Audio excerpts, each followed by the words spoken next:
Winter 2019. The Don Valley ravines cut through Toronto like veins through frozen flesh. Sarah Chun had been jogging those trails for 3 years, ever since moving to the Thorncliffe Park area. She knew every twist, every bridge, every spot where the ice formed treacherous patches along the path. What she didn't know was that someone had been watching her routine. It started with small things. A water bottle she didn't remember leaving on a bench. Her name written in the frost on a guardrail. Sarah told herself it was coincidence, maybe even her own absent-mindedness. The ravine attracted all sorts. Homeless encampments tucked beneath bridges, teenagers smoking behind the old brick structures, early morning dog walkers like herself. But on the morning of January 15th, everything changed. Sarah had left early, before dawn, when the paths were still empty and the city above seemed like another world entirely. The temperature had dropped to -23 overnight, and her breath crystallized in the beam of her headlamp. She was halfway through her usual route when she noticed the footprints. They paralleled her own tracks from the previous day, following the exact same path she always took. But these prints were fresh, made sometime after yesterday's snowfall. Someone had traced her route precisely, step for step, even veering off the main path where Sarah always cut through to avoid a muddy section. She stopped, her heart hammering. The prints continued ahead of her, as if whoever made them knew exactly where she was going next. Sarah turned around immediately, breaking her routine for the first time in months. But as she jogged back toward the parking lot, she realized the footprints were now behind her too. A second set, fresher than the first, following her retreat. She ran. The ravine, usually peaceful, felt like a tunnel closing in. The bare trees seemed to lean inward, and every shadow could have been a person waiting. When she finally reached her car, she sat shaking for 10 minutes before she could steady her hands enough to drive. She reported it to police, but what could they do? Footprints in a public park weren't a crime. The officer who took her statement was sympathetic but clear. Without a direct threat or encounter, there was nothing to investigate. Sarah stopped jogging in the ravine after that. But 3 weeks later, another woman, Jennifer Moss, a dental hygienist who lived in the same neighborhood, disappeared during her morning run through those same trails. Her car was found in the parking lot, keys still in the ignition, engine running. Her phone was on the driver's seat, open to a message she'd been typing. "Someone is following." The message was never finished. Police searched the ravine for days, bringing in dogs and volunteers. They found Jennifer's running glove near the Leaside Bridge, and her hat a quarter-mile north, but nothing else. The snow had fallen heavily the night of her disappearance, covering any tracks. When Sarah saw Jennifer's photo on the news, she felt the bottom drop out of her stomach. She recognized her. They'd passed each other on the trail dozens of times, exchanged the brief nods that regular runners do. They'd even run the same route, probably around the same time. Sarah called the police again, told them about the footprints, about the pattern. This time they listened. A detective named Marcus Liu came to interview her, taking careful notes about the dates, the locations, the exact nature of the prints. He asked her strange questions. Had she noticed anyone photographing the trails? Had she ever felt watched while driving home? Did she use any running apps that tracked her routes publicly? That last question made Sarah's blood run cold. She did use an app, one that showed her routes, her times, her regular schedule, one that was set to public by default. Detective Liu told her to make her profile private immediately. Then he asked her something that she still thinks about. Have you noticed anyone else in the neighborhood who runs the same route? Someone you see regularly but never really look at? Sarah couldn't answer. The truth was, she'd been so focused on her own routine, her own times and distances, that she'd barely registered other people as individuals. They were just moving obstacles, other runners, passing faces. But someone had been registering her. The investigation into Jennifer Moss's disappearance went cold within weeks. No body, no witnesses, no evidence beyond the abandoned car and the scattered items. The detective stopped returning Sarah's calls. The news cycle moved on. But Sarah couldn't move on. She started driving through the neighborhood at different times, looking for something she couldn't name. One evening in March, as the snow was finally beginning to melt, she saw it. A man standing at the corner of Ovalee and Thorncliffe Park, holding a camera with a long lens, pointed toward the ravine entrance. When he noticed her watching, he smiled and walked away, disappearing into the apartment buildings that lined the street. Sarah never saw him again. But sometimes, late at night, she gets notifications from the running app. Someone has started following her profile. The accounts have no photos, no activity, no names, just numbers and letters. And each time she blocks one, another appears. Jennifer Moss was never found. But in the homeless encampments below the bridges, people started telling stories about a man who walked the ravine paths at night, carrying a camera, wearing expensive running gear that didn't quite fit right. They said he was looking for something, or someone, and that he kept a list. Spring 2019. Marcus Liu had been a detective for 12 years, but the Jennifer Moss case bothered him in ways he couldn't articulate. It wasn't just that they never found her. Missing persons cases went cold all the time. It was the feeling that something was just out of reach, a pattern he couldn't quite see. 3 months after Jennifer disappeared, Marcus got a call from a storage facility manager in Scarborough. A unit had been abandoned, rent unpaid for 60 days, and when they cut the lock to clear it out, they found something disturbing. The unit was filled with running gear. Not just a few items, hundreds of pieces. Shoes in various sizes, all women's. Workout clothes, still with tags attached. Sports watches, fitness trackers, water bottles. Everything organized by color and size on industrial shelving. But it was the wall that made the manager call police. Photographs, dozens of them, printed and pinned in a grid. Women running, photographed from a distance with a telephoto lens. Different locations around Toronto, the Waterfront Trail, High Park, the Beltline, and prominently, the Don Valley Ravines. Some photos had dates written on them in neat handwriting. Some had times, and some had check marks in red pen. Jennifer Moss was in 3 of the photos. So was Sarah Chun. Marcus stood in the storage unit for a long time, his mind racing. This wasn't just stalking, this was systematic. The sheer volume suggested obsession, planning, patience. Whoever rented this unit had been doing this for years. But when Marcus tried to trace the rental agreement, he hit a wall. The unit had been paid for in cash, rented under a name that turned out to be fake, with a P.O. box address that led nowhere. The facility's security cameras had been mysteriously disabled the day the unit was rented, a technical malfunction that was never reported or repaired. Marcus brought in forensics. They found no fingerprints, no DNA, nothing useful. Whoever had used this unit knew how to avoid leaving evidence. The only thing they found was a receipt, crumpled in a corner, from a photography shop in Leslieville. It was for photo printing services, dated 2 weeks before Jennifer disappeared. The photography shop was a small place squeezed between a coffee shop and a vintage clothing store. The owner, an elderly man named Harold Ewan, remembered the order because of its size.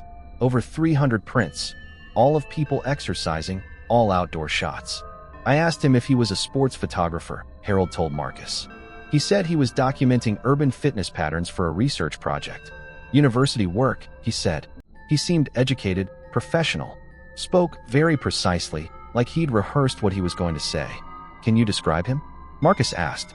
Harold's description was maddeningly generic. Average height, average build, dark hair, glasses, probably in his 30s or 40s. Clean-shaven, neat clothes, nothing distinctive.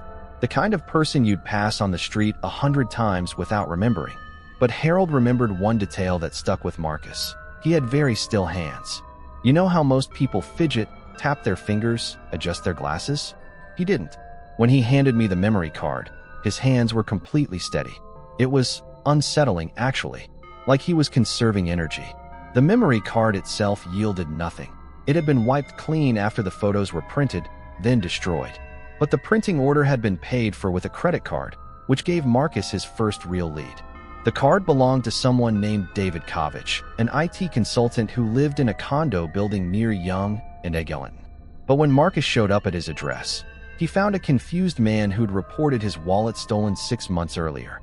The credit card had been canceled, replaced, and he'd never noticed the fraudulent charge because it was small enough to blend in with his regular expenses. Dead end. Marcus expanded his investigation. He contacted running clubs, gyms, sporting goods stores. He posted the photos from the storage unit on internal police networks, asking if anyone recognized patterns or locations. And slowly, other cases began to surface. A woman in Etobicoke who'd reported someone following her during early morning runs, dismissed as paranoia. A High Park regular who'd found photos of herself stuffed in her mailbox. No suspects, no investigation.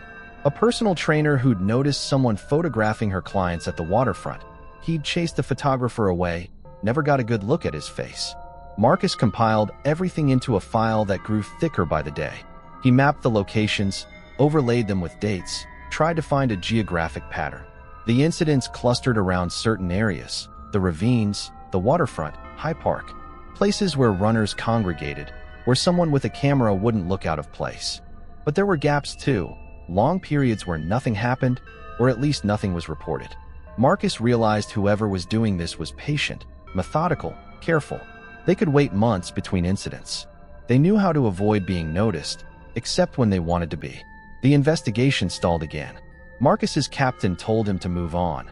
Without new evidence or another victim, they couldn't justify the resources. Jennifer Moss's case was filed as a cold missing person, and the storage unit evidence went into a box in the evidence room. But Marcus couldn't let it go. On his own time, he started watching the ravines, the popular running trails.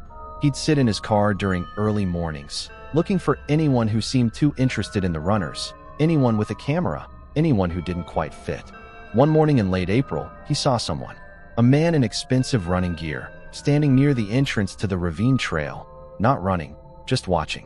When the man noticed Marcus watching back, he smiled, the same smile Sarah Chun had described, and walked away.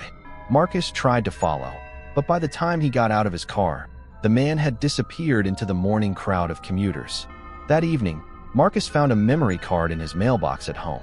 No note, no packaging, just the card in a plain envelope. When he plugged it into his computer, his hands were shaking. The card contained dozens of new photos. Runners, all women, all photographed from a distance. But these were different from the others. These were photos of Marcus himself, sitting in his car, walking to his apartment, getting coffee near his office. The message was clear: I know who you are. I know where you are. And I'm always watching. Marcus reported it immediately, but there was nothing to trace. The memory card was generic, available at any electronics store. No fingerprints, no DNA, just the photos and the threat they implied. His captain pulled him off anything related to the case. You're too involved, she said. This person is trying to rattle you. Don't give them the satisfaction. But Marcus was already rattled, because the last photo on the memory card was of his younger sister, Amanda, who jogged every morning in the beach's neighborhood. He called her immediately. Stop running outside, he said. At least for a while. I can't explain everything, but please, trust me. Amanda, to her credit, didn't argue. She heard something in his voice that scared her more than his words. 2 weeks later, a body was found in the Scarborough Bluffs. A woman, mid-30s, dressed in running gear. She'd been missing for 3 days, and her family had filed a report. But in a city of 3 million, one missing person doesn't always make the news immediately. Her name was Rachel Tran, and she'd been a marathon runner training for the Toronto waterfront race. Security footage from near her apartment showed her leaving for her morning run and never returning. Witnesses reported seeing a man in running gear keeping pace with her along the waterfront trail, but no one thought anything of it at the time. The autopsy revealed she'd died from hypothermia and exposure, though she was found during a warm spell in May. There were no signs of violence, no sexual assault, nothing that pointed to murder. But there were ligature marks on her wrists and ankles, faint but visible, suggesting she'd been restrained. The medical examiner's theory: she'd been held somewhere cold for days, then released into the wilderness of the bluffs, disoriented and unable to find her way out. Marcus knew immediately it was connected. The same type of victim, the same MO, the same ghost of a suspect. But knowing and proving were different things. At Rachel Tran's memorial, Marcus stood in the back, watching the grieving family and friends. And there, on the opposite side of the room, standing alone near the door, was a man in a dark coat. Average height, dark hair, glasses. When their eyes met across the room, the man smiled slightly, then left.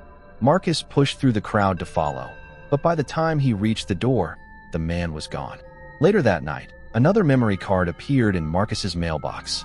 This one contained a single photo: Amanda, jogging along Queen Street East, taken that morning.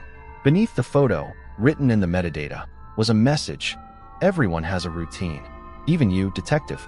Summer 2019. Yuki Tanaka had been cleaning office buildings in downtown Toronto for 7 years. She worked the night shift, 11 p.m. to 7 a.m., when the towers were empty except for security guards and the occasional worker pulling an all-nighter. She liked the solitude, the way her footsteps echoed in the marble lobbies, the city lights glowing through floor-to-ceiling windows. Her route took her through 6 buildings in the financial district, all managed by the same property company. She had keys to everywhere, access codes for restricted floors, a master security card that opened doors most people didn't know existed. It was this access that made her valuable and dangerous. In June, Yuki started noticing irregularities on the 19th floor of First Canadian Place. The floor housed a tech company called Clearview Analytics, one of those startups with beanbag chairs and standing desks and motivational posters about disrupting industries. But what caught Yuki's attention wasn't the trendy office design, it was the server room. The door was always locked, which was normal. But recently, she'd noticed it had been left ajar several times, late at night, while after everyone should have gone home. The first time, she closed it and thought nothing of it. The second time, she checked inside and found nothing unusual, just the quiet hum of machines and blinking lights. The third time, she found a laptop hidden behind one of the server racks.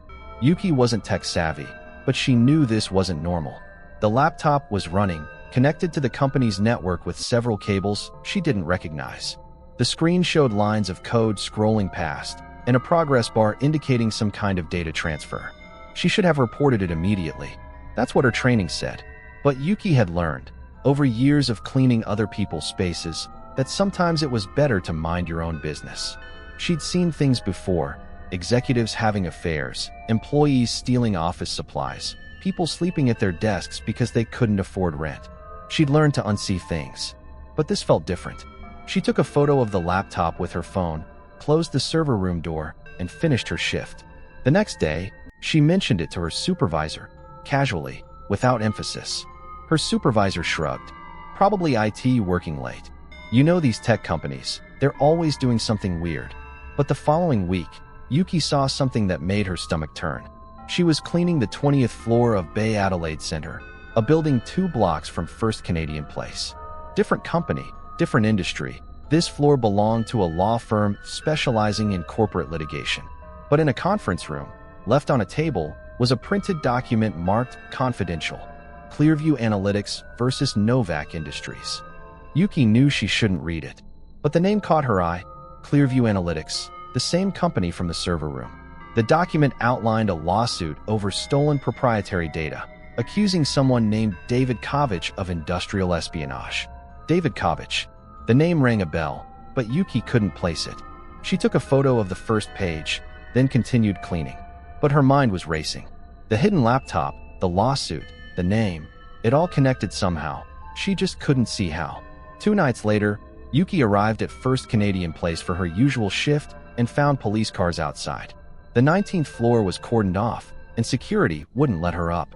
A detective was interviewing the Clearview Analytics CEO in the lobby, a young woman who looked exhausted and angry. Yuki lingered, pretending to organize her cleaning supplies while listening. All of our client data, the CEO was saying. 5 years of analytics, personal information, purchasing habits, location tracking. Everything we've built. Just gone. Copied and wiped. When did you notice? The detective asked. This morning. We came in and the servers were fried. Completely destroyed. Whoever did this knew exactly what they were doing.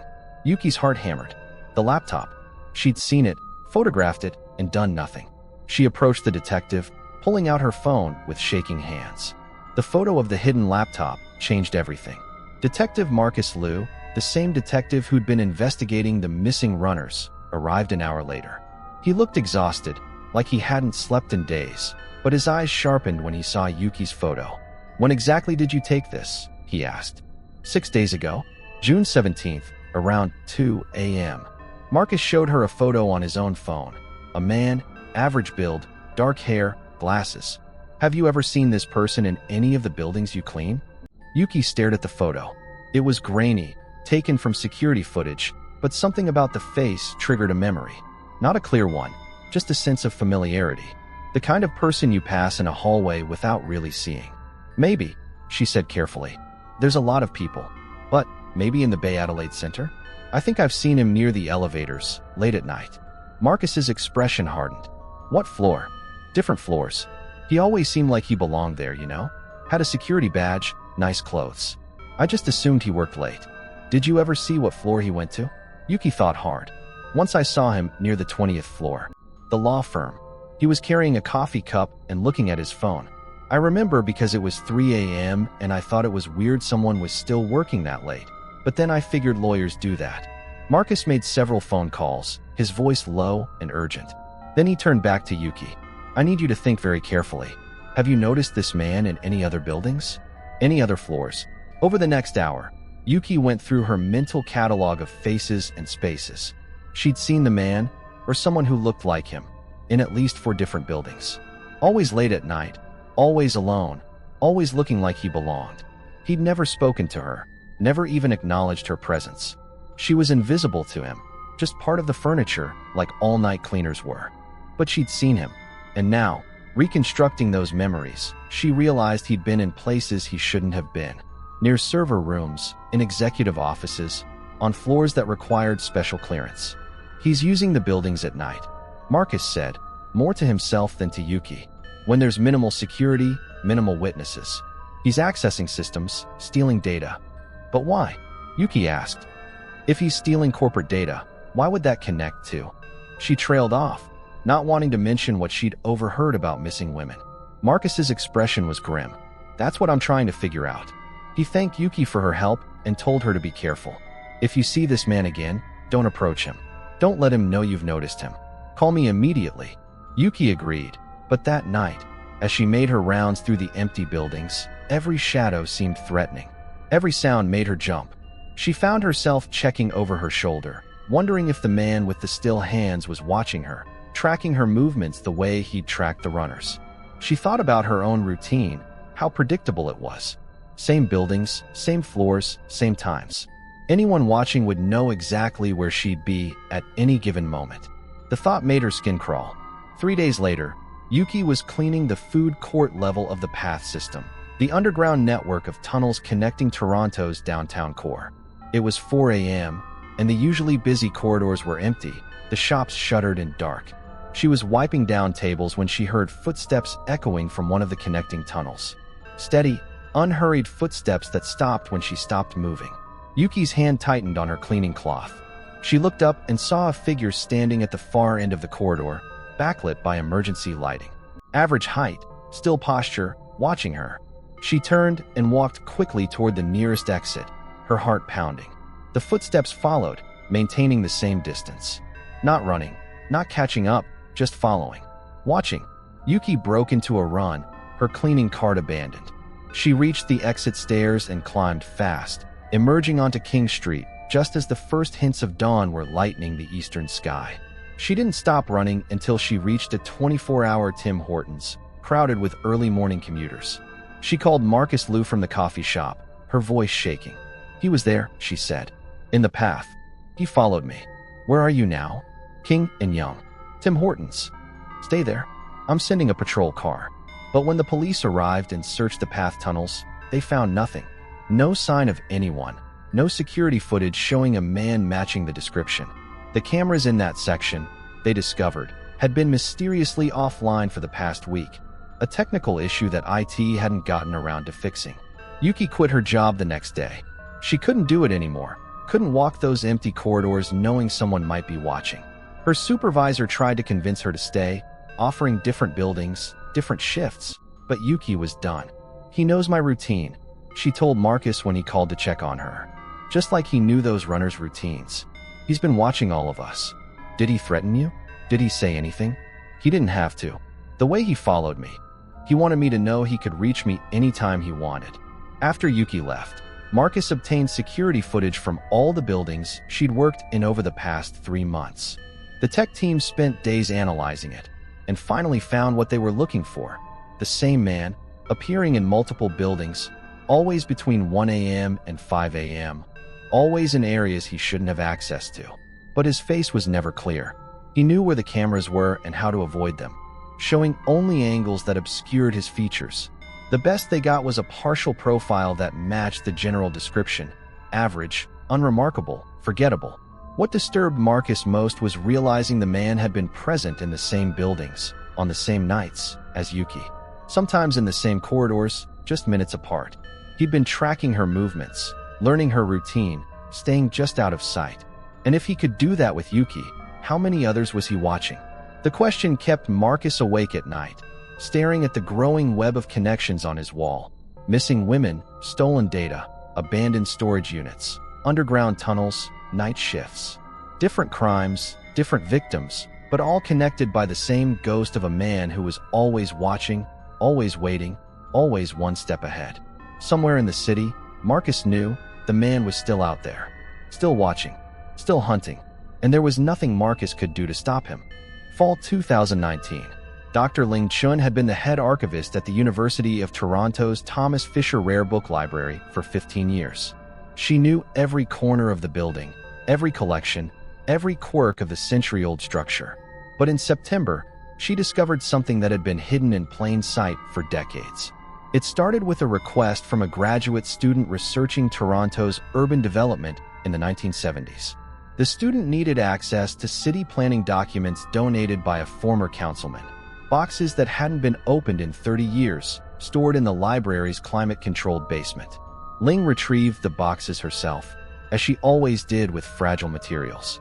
But when she opened the third box, she found something that didn't belong. A leather journal, unmarked, tucked between folders of zoning proposals and environmental impact studies. The journal contained handwritten entries dating from 1978 to 1983, documenting something the writer called Project Panopticon. The handwriting was precise, almost mechanical, and the content was disturbing. The writer described a system for tracking individuals without their knowledge, using public records, utility data, and what they called behavioral pattern analysis. This was decades before social media, before GPS tracking, before the digital surveillance state. But the writer had envisioned it all, describing methods that sounded primitive but eerily prescient. Most entries were technical, discussing methodologies and data sources. But scattered throughout were personal observations, descriptions of specific people the writer had been studying. Women, mostly, with detailed notes about their routines, their habits, their vulnerabilities. One entry from 1982 chilled Ling to the bone. Subject 7 maintains consistent routine. Morning departure 7:45 a.m., return 6:30 p.m. Weekly grocery shopping Thursdays, Dominion on Blur. Jogging Tuesdays and Saturdays, High Park, same route. Lives alone, ground floor apartment, inadequate window locks. Trusting nature. Would be easy. The entry ended there, with no indication of what would be easy meant or what happened to Subject 7. Ling kept reading, her heart pounding. There were references to other subjects, other observations, other entries that suggested something terrible. But nothing explicit, nothing that clearly described a crime. Just implications, suggestions, a mind that saw people as data points and privacy as a puzzle to solve. The final entry, dated March 1983, was different. Methodology proven. Long-term tracking successful. But limitations of current technology frustrating. Manual surveillance too time-consuming, too much room for error. Future iterations will require automated systems, digital integration. The tools don't exist yet, but they will. When they do, the possibilities will be limitless. For now, must pause active observations. Risk of exposure too high after incident with S11. Will resume when technology catches up. Incident with S11. Ling immediately thought of Toronto's cold cases from that era. She'd lived in the city her whole life, remembered the news stories from her childhood. Several women had gone missing in the early 1980s, cases that were never solved. Was this connected? She called the police, and within hours, Detective Marcus Liu was sitting in her office, carefully examining the journal with gloved hands. "Do you know who donated these boxes?" he asked. "The family of Councilman Robert Novak. He died in 1985. These were part of his professional papers." Marcus's expression sharpened. "Novak? As in Novak Industries?" "His son inherited the business, I believe. It's a tech company now, does data analytics or something like that." Marcus pulled out his phone and showed Ling a photo. "Have you ever seen this man in the library?" It was the same grainy security footage image he'd shown to Yuki Tanaka. Average height, dark hair, glasses. Ling studied it carefully. I'm not sure. We get hundreds of researchers through here. But, she paused, thinking. About 6 months ago, someone requested access to our city planning collections. Same era, 1970s, 80s. He spent several days in the reading room, very focused, taking minimal notes. I remember thinking it was unusual. Most researchers take extensive notes, but he just looked like he was searching for something specific. Did he find anything? I don't know. He returned all the materials properly, signed out, and I never saw him again. I need his name, whatever ID he showed when he registered. But when Ling checked the registration logs, she found another dead end. The name given, Michael Thompson, didn't exist in any university database. The ID number was fake, the address a vacant lot. Whoever he was, he'd used false credentials sophisticated enough to pass the library's basic security checks. Marcus spent the next week tracing the journal's origins. The handwriting analysis came back inconclusive, too precise to match to any specific individual. The paper and ink dated correctly to the early 1980s.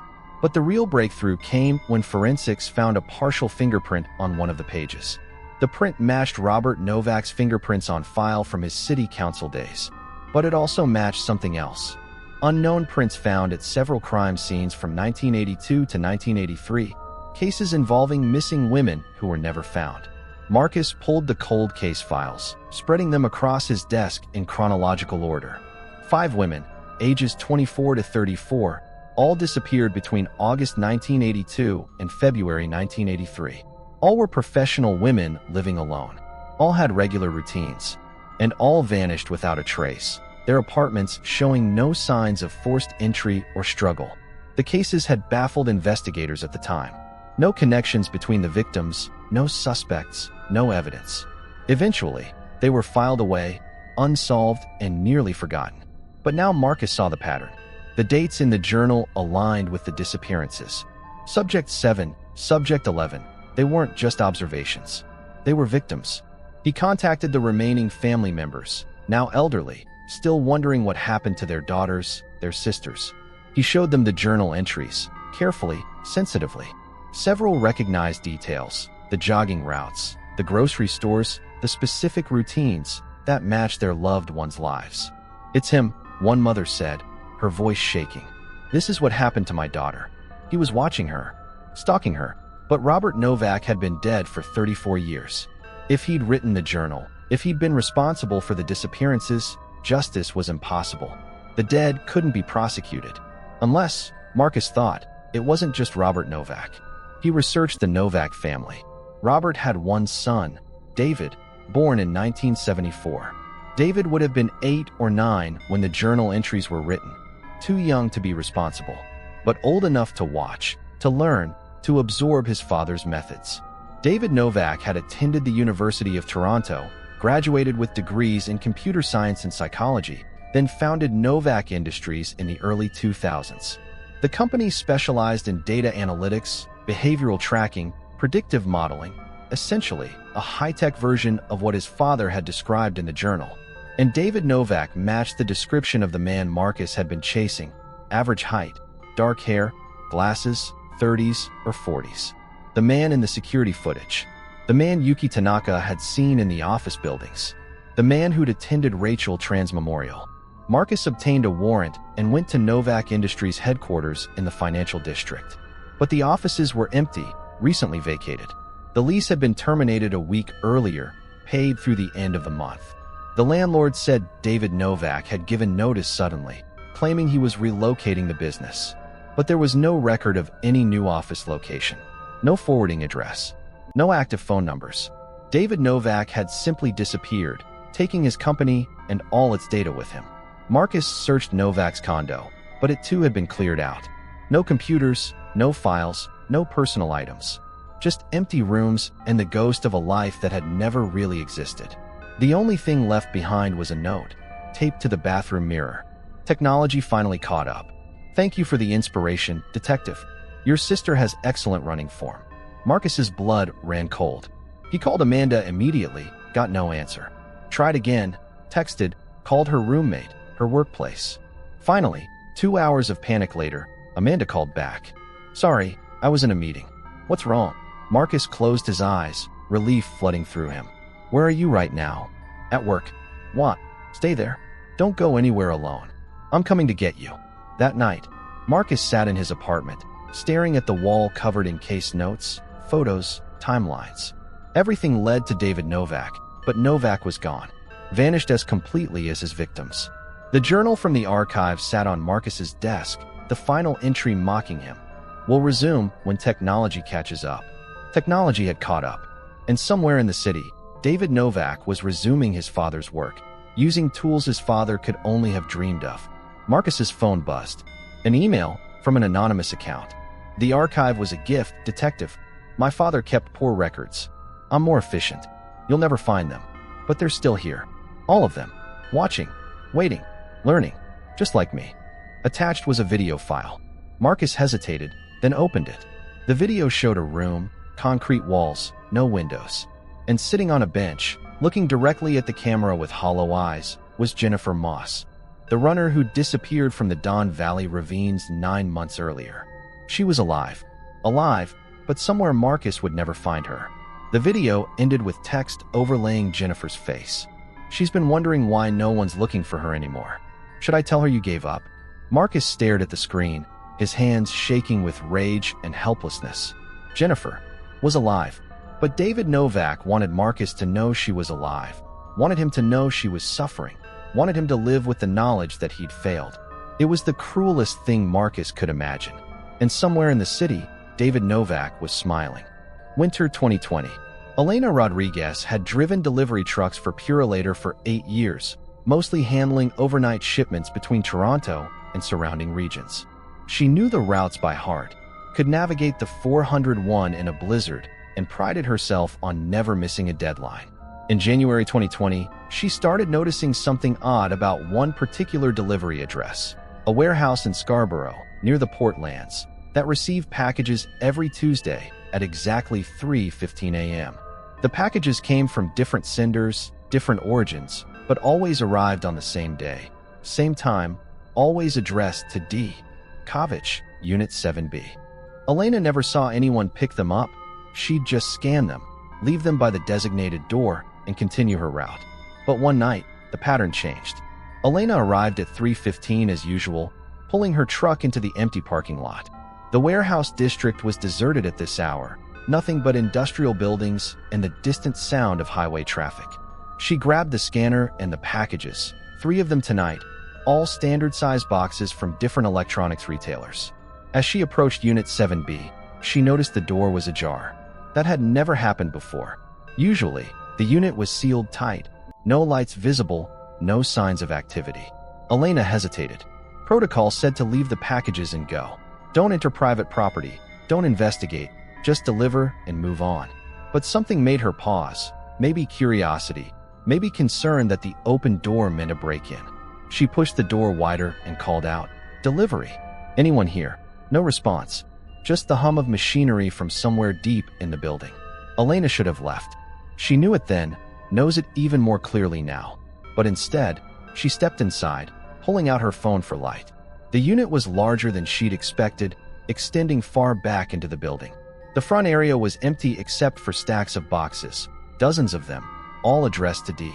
Kovich, all opened and emptied. She shone her light on the labels: computer components, hard drives, networking equipment, cameras, power supplies. Someone was building something that required a lot of hardware. She moved deeper into the space, following a cable running along the floor. It led to a partition wall, and beyond that, Elena could hear the hum she'd noticed earlier, louder now, the sound of multiple computers running. The door in the partition wall was also ajar. Elena knew she should turn back, but she'd come this far. She pushed it open and stepped into what looked like a server room, but wrong somehow. Too organized, too purposeful. Multiple monitors covered one wall, displaying. Elena's breath caught. The monitors showed live video feeds. Dozens of them. Street corners, parks, building lobbies, parking lots. All around Toronto, all streaming in real time. She recognized some locations immediately: the Don Valley Ravines, the waterfront trail, the path system. Places she'd delivered to, places she'd driven past 1,000 times. But what made her stomach turn was the other wall. A map of Toronto, massive, covered in pins and strings connecting different locations. And next to it, printed photos of people, all women, with notes attached. Names, addresses, routes, schedules.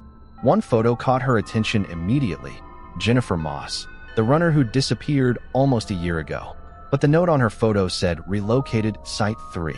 Site 3. Not dead. Not missing. Relocated. Elena pulled out her phone to call the police, but there was no signal. The warehouse must have some kind of jammer. She turned to leave, to get back to her truck and her radio, and found a man standing in the doorway, blocking her exit. Average height, dark hair, glasses. Still hands. Watching her with an expression of mild curiosity, like she was an unexpected but not entirely unwelcome guest. "You're early," he said calmly. "Your average arrival time is 3:17. It's only 3:14. Elena's mind raced. He knew her schedule, knew her routine, had probably been tracking her the same way he'd tracked all those women on the wall. "I'm leaving," she said, trying to keep her voice steady. "I'll just deliver the packages and go. You've seen too much." He said it matter-of-factly, without menace, like he was stating an obvious conclusion to a math problem. That complicates things. Elena looked for another exit, but there was only the one door, and he was blocking it. The room suddenly felt much smaller, the hum of servers oppressive. "I'm expected back," she said. "My route is tracked. If I'm late, dispatch will come looking." "I know. You have 17 more stops. Estimated completion time, 5:45 a.m. But you often run early, so dispatch won't notice anything unusual for at least 2 hours." He'd done the math, calculated her routine down to the minute, just like he'd done with all the others. Elena's hand tightened on her phone, even though it was useless. "What do you want?" "The same thing I want from everyone. Patterns, data, understanding." He gestured to the monitors. "You're all so predictable once you know how to look. Same routes, same times, same vulnerabilities. It's beautiful, really. The illusion of free will, but underneath, just algorithms." "The police are looking for you," Elena said. "Detective Lou knows who you are. David Novak." His expression didn't change. "Detective Lou is looking for someone who doesn't exist anymore. David Novak was a useful identity, but I have others. Many others. You'd be surprised how easy it is to become someone new when you understand systems." He took a step into the room, and Elena stepped back, her mind frantically searching for options. There was equipment everywhere, servers, cables, monitors. Surely something she could use as a weapon, a distraction. "Where's Jennifer Moss?" she asked, trying to keep him talking. "The woman in the photo." "Where's Site 3? He smiled slightly. "You're stalling. I appreciate the attempt, but I've accounted for every variable in this interaction. There are only 2 possible outcomes, and in both of them, you never complete your route tonight." Elena's heart hammered. She was going to die in this warehouse, just another woman who disappeared during her routine. Her truck would be found in the parking lot, packages undelivered, no signs of struggle, just gone. But she'd been delivering packages in sketchy areas for 8 years. She'd had more than her share of close calls, learned to read danger, learned to fight when necessary. When David Novak took another step toward her, Elena grabbed the nearest object, a heavy hard drive from a stack of equipment, and threw it at his face. He dodged, but it bought her a second. She rushed toward the door, toward escape. Almost made it. His hand caught her jacket, yanking her back. They struggled, crashing into equipment, monitors shattering. Elena fought with everything she had, screaming even though no one could hear, scratching and kicking and refusing to be another victim on his wall. She got her hand on a cable and wrapped it around his arm, pulling hard. He lost his grip for a moment, and she broke free, stumbling through the door, running through the warehouse. Behind her, calm footsteps. Not running, just walking, confident. Elena burst out of Unit 7B, sprinted to her truck. Keys. Where were her keys? There, in the ignition where she'd left them. She started the engine, threw it in gear, and accelerated out of the parking lot. In her rearview mirror, she saw him standing in the warehouse doorway, watching her go. Not chasing, not concerned, just watching. Elena drove straight to the nearest police station, ignoring her route, ignoring protocol. She burst into the lobby, screaming for Detective Lou, demanding they send officers to the warehouse immediately. Marcus arrived within 20 minutes, took her statement while uniforms secured the scene. But when they entered Unit 7B an hour later, the space was empty. No servers, no monitors, no maps, no photos. Just empty concrete and dust, as if nothing had ever been there. The only evidence that Elena hadn't imagined everything was the broken glass from the monitors she'd smashed during the struggle and a few disconnected cables. David Novak, or whoever he really was, had cleaned up and vanished, taking all his equipment and data with him. But he'd left one thing, a note on the door of the warehouse, written in neat handwriting. Tell Detective Lou his sister should vary her route. Predictability is vulnerability. Elena sat in her truck afterwards, shaking, as forensics combed the warehouse. Marcus sat with her, his face grim. I couldn't stop him, Elena said. He was right there, and I couldn't. You survived, Marcus interrupted. That's more than most people do. You fought back and escaped. That matters. But he's still out there, still watching people. Marcus nodded slowly. I know. What are you going to do? Find him. Whatever it takes. But both of them knew that was easier said than done. David Novak, or whatever name he was using now, had proven himself a ghost, always one step ahead, always watching, always calculating. Elena quit Purolator after that.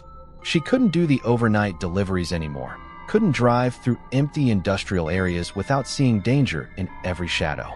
She moved to day shifts, different routes, different cities. But sometimes, late at night, she wakes up thinking about the map on the warehouse wall, all those pins and strings, all those women's photos. And she wonders how many of them are still alive, still relocated, still waiting for someone to find them. Spring 2020. Marissa Wong had been a TTC subway operator for 15 years when she started noticing the same passenger on her late-night line. The Young University line, southbound, her train pulling into empty stations at 1 a.m., then 1:15, then 1:30, carrying the city's insomniacs, shift workers, and the occasional drunk straggling home. The passenger was unremarkable, average height, dark coat, reading on his phone. He'd board at Shepherd Young, ride to Union, then get off. Never looked up, never made eye contact with other passengers, never did anything to draw attention. But Marissa noticed him because of the consistency. Same train, same car, same spot, every Tuesday and Thursday at exactly 1:03 a.m. For 3 months straight. Marissa had driven trains long enough to recognize patterns. Regular commuters had their habits. The nurse who always sat by the doors, the student who slept the entire route, the businessman who spent every ride on conference calls. But those patterns made sense. They aligned with work schedules, with life routines. This passenger's pattern didn't make sense. What required being at Union Station at 1:35 a.m. on Tuesday and Thursday, and only Tuesday and Thursday? Union was a transportation hub, GO trains, via rail, path connections, but nothing ran that late. The path was closed. The GO train stopped hours earlier. So where was he going? In March, Marissa's curiosity got the better of her. On her break, she mentioned it to her supervisor, casually, expecting him to shrug it off. Instead, his expression darkened. What car does he ride? Usually the second or third from the front. What? Her supervisor pulled her into his office and closed the door. There's been something I've been tracking. Not officially, nothing to report to police, but odd. Maintenance has been finding things in the tunnels. Personal items, dropped or left behind. Women's items, phones, wallets, jewelry. Always near Union Station. Always on Tuesday or Thursday nights. Marissa's skin prickled. How often?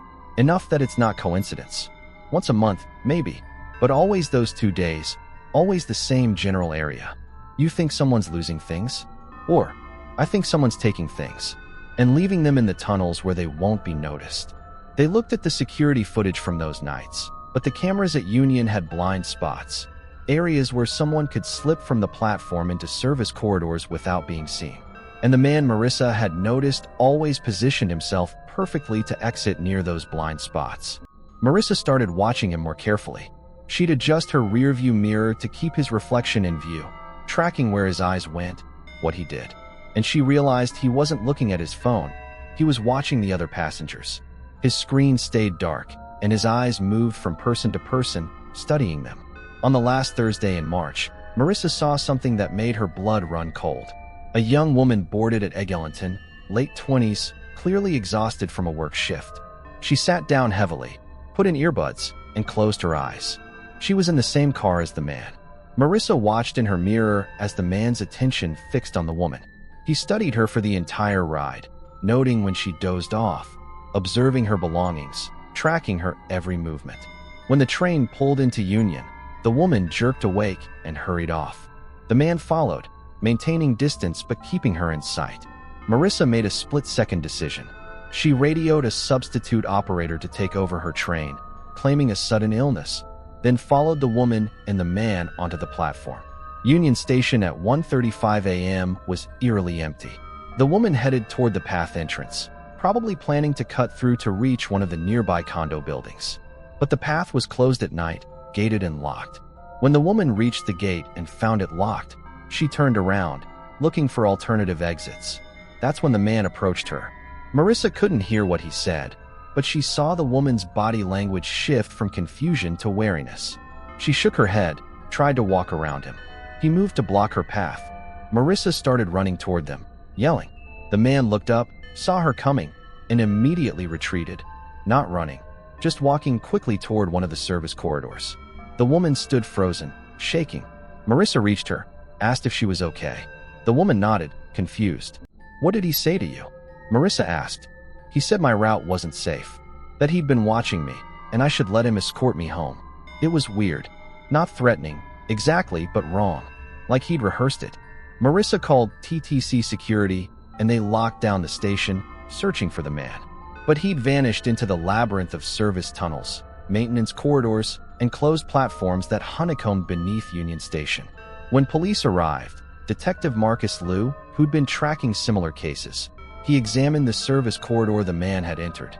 It led deep into the underground network, connecting to the path system, to maintenance areas, to spaces most people didn't know existed. "He knows the tunnels," Marcus said, "uses them to move around undetected." They found evidence to support this, signs of recent activity in areas that should have been abandoned. Food wrappers, water bottles, charging cables jury-rigged to electrical panels. Someone had been living, or at least spending significant time, in the underground network. And in one maintenance room, hidden behind a false panel, they found it. A laptop, still running, connected to the TTC's internal network.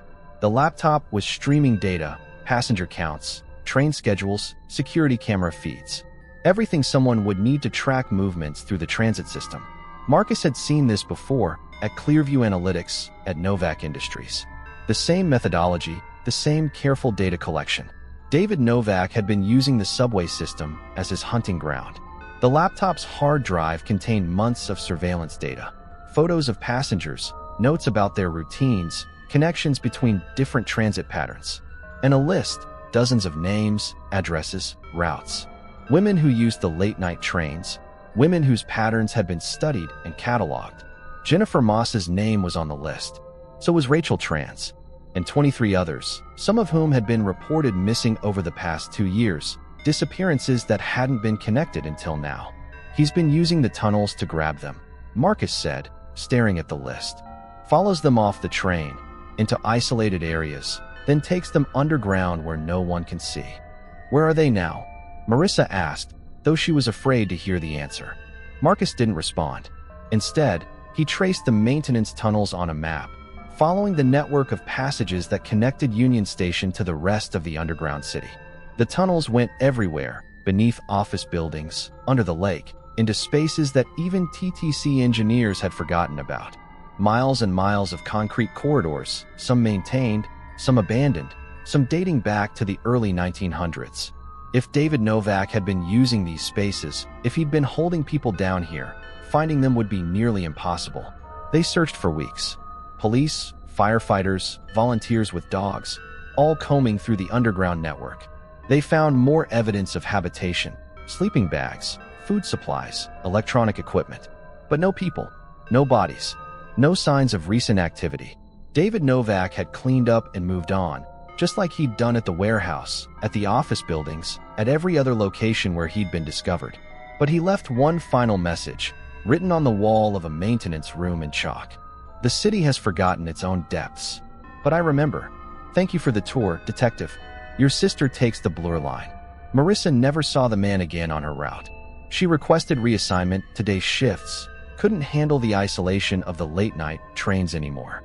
But sometimes, on her last run before going home, when the platforms are empty and the tunnels echo with darkness, she thinks about all those names on the list. All those women who rode the trains, who followed their routines, who disappeared into the underground and never came back. And she wonders how many more there are. How many names that weren't on the list. How many people who vanished into Toronto's forgotten spaces, swallowed by the city's depths, lost in the labyrinth beneath the streets. The tunnels remember, even if the city doesn't. And somewhere down there, in the darkness, David Novak is still watching. Summer 2020. Carla Murphy had been a social worker in Toronto's shelter system for 20 years. She'd seen everything: addiction, mental illness, domestic violence, homelessness in all its forms. But in June 2020, she encountered something that didn't fit any category she understood.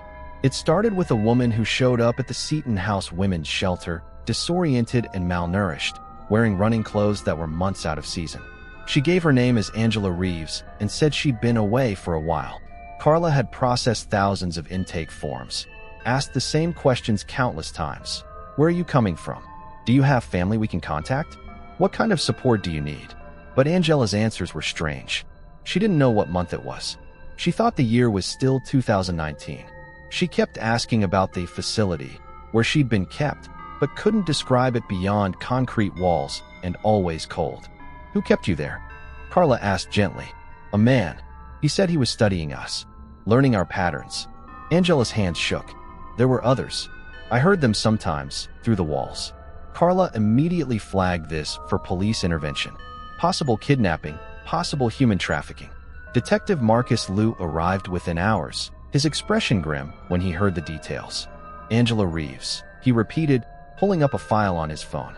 Reported missing February 2019. Disappeared during a morning run along the waterfront. We found her phone by the Sunnyside Pavilion, but no other trace. 16 months missing. And now here, with no explanation of where she'd been or how she'd escaped. Marcus interviewed Angela carefully, but her memories were fragmented. She remembered being followed during her run, then nothing. The next clear memory was waking up in a small room. Concrete walls, a cot, a bucket. No windows, just artificial light that cycled on a timer. How many others were there? Marcus asked. I don't know. I couldn't see them, but I heard them, through the vents. Crying sometimes, or talking to themselves. At least 4 or 5 different voices. Did you ever see the man who held you? Once, when he moved me to a different room. He was ordinary. Dark hair, glasses. Very calm. He told me I was part of something important, that my patterns were being studied. Marcus showed her a photo, the security footage image of David Novak. Angela's reaction was visceral. She recoiled, started shaking, couldn't look at the image. That's him. That's him. Over the next week, Carla coordinated Angela's care while Marcus investigated. Angela couldn't describe where she'd been held. She'd been unconscious when moved there, and when she escaped, it had been through a maintenance tunnel that opened onto the railway tracks near Cherry Street.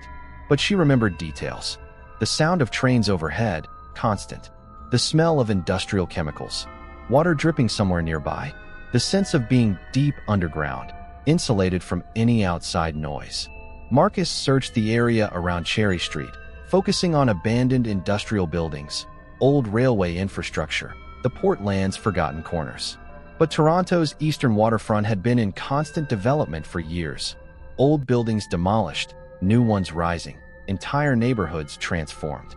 If David Novak had been holding people somewhere in this area, the location could have already been destroyed. Then Carla noticed something unusual. Over the next 2 weeks, 3 more women appeared at various shelters across the city, all with similar stories. They'd been missing for months or years, couldn't remember clearly where they'd been, described the same kind of confinement. One had been Jennifer Moss's roommate, missing since October 2019. Another was a nurse who'd disappeared from Scarborough 2 years earlier. The third was a university student who'd vanished from Kensington Market in 2018. All of them described the same man. Average height, dark hair, glasses, calm demeanor. and all of them said the same thing. He'd told them they were being studied, that their patterns were important. He's letting them go, Carla told Marcus. Why would he do that? Marcus had been asking himself the same question. Maybe he's cleaning house, getting rid of evidence before we get too close. Or maybe he's done with them, got whatever data he wanted. They interviewed all 4 women extensively, trying to piece together a location from their collective memories.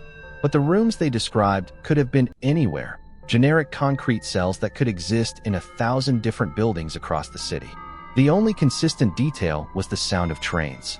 All of them remembered trains passing overhead regularly throughout the day and night. Marcus obtained maps of Toronto's railway corridors, overlaying them with areas that had underground infrastructure. The possibilities were still overwhelming. Dozens of locations where someone could have built a hidden facility. Then one of the women, the nurse from Scarborough, remembered something else. There was a smell, she said. Not all the time, but sometimes. Sweet, chemical, like cleaning products mixed with something else. It would make me dizzy. Marcus recognized that description. Solvents, possibly industrial adhesives, the kind used in manufacturing or construction. He narrowed the search to areas near railway lines that also had industrial history. And one location kept appearing in the overlapping zones. The Portlands, specifically an area near the Gardiner Expressway's eastern edge where old concrete factories and shipping facilities had once operated. Most of those buildings had been demolished in the past 5 years, cleared for redevelopment. But some structures remained, underground, foundations, basements, utility tunnels that were easier to cap and forget than to excavate. Marcus organized a search of the area, bringing in structural engineers and urban explorers familiar with Toronto's hidden spaces. They found several abandoned underground structures, remnants of the industrial past. In one, a former storage facility for a concrete company, buried beneath a new parking lot, they found evidence of recent occupation. Mattresses, chemical toilets, evidence of electrical modifications. And on the walls, written in permanent marker, a tally of days. Multiple tallies, different handwriting, some reaching into the hundreds. This was where he'd kept them. But the space had been emptied recently, thoroughly cleaned. No forensic evidence remained, just the ghosts of the women who'd been held there. Marcus stood in the underground chamber, imagining the horror of being trapped here, counting days, hearing trains overhead, but knowing no one up there could hear you scream. Why let them go? He asked aloud, though he was alone. The answer came when he checked the dates the women had been released. They'd all appeared at shelters within a 2-week span. The same 2 weeks that Marcus had been publicly discussing the case with media, appealing for information, putting pressure on. David Novak had been watching the investigation. When he realized Marcus was getting close, he'd released his captives and abandoned the site. Not out of mercy, but out of self-preservation. The women couldn't identify him clearly enough for prosecution. Their memories were too fragmented, their descriptions too general. And without physical evidence linking him to the site, without being caught in the act, David Novak remained untouchable. Marcus returned to the surface, frustrated and exhausted. For women had been freed, but how many others were there? How many different sites had David Novak used? How many victims had been less fortunate than Angela and the others? Carla called him later that week. 2 of the women want to talk to you. They remembered something else. Marcus met them at the shelter, listening as they described a detail they'd both independently recalled. During their captivity, they'd heard David Novak talking to someone. Not in person, on the phone or video call, discussing subjects and data collection and the next phase. He wasn't working alone, one woman said. There's someone else. Someone helping him. The revelation changed everything. If David Novak had a partner, someone else with access to resources, to spaces, to the knowledge needed to maintain this operation, then the scope of the investigation needed to expand. Marcus reviewed everything again with this new lens. The storage unit rental, the office building access, the warehouse setup, the underground facility. All of it required resources, planning, and knowledge beyond what one person could easily accomplish. Someone was helping David Novak. Someone with connections, with money, with their own reasons to participate in this nightmare. But who? The answer would come from an unexpected source and would reveal that the horror went deeper than anyone had imagined.